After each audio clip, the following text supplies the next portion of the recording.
Il versante veneto della Marmolada è accessibile e sicuro. Così la società Marmolada, che gestisce gli impianti di risalita sul versante bellunese, interviene alla luce dell'ordinanza del comune di Canazei, con cui si amplia l'area in cui vige il divieto di accesso, comprendendo anche la sponda del lago di Fedaia, che si trova in corrispondenza del seracco crollato all'inizio del mese. Tutte e tre le nostre funivie fino a Punta Rocca sono aperte e sicure e che tutte le attività turistiche dell'area della Marmolada lato bellunese sono aperte, accessibili e sicure.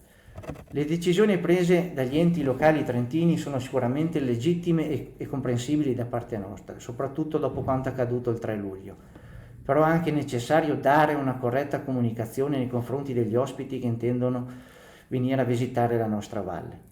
In questo caso la comunicazione corretta è che tutte e tre le funivie sono aperte, sono accessibili, sono sicure e si può vedere il ghiacciaio in totale sicurezza dalle nostre stazioni di Serauta e di Punta Rocca e che tutti i sentieri e le camminate del lato bellunese della Marmolada sono sicuri, accessibili e percorribili. Non si entra dunque nel merito delle valutazioni, si chiarisce però che la parte bellunese, come la strada di collegamento tra la Val di Fassa e la Gordino attraverso il passo Fedaia, non sono minimamente interessate dai provvedimenti di chiusura e limitazione.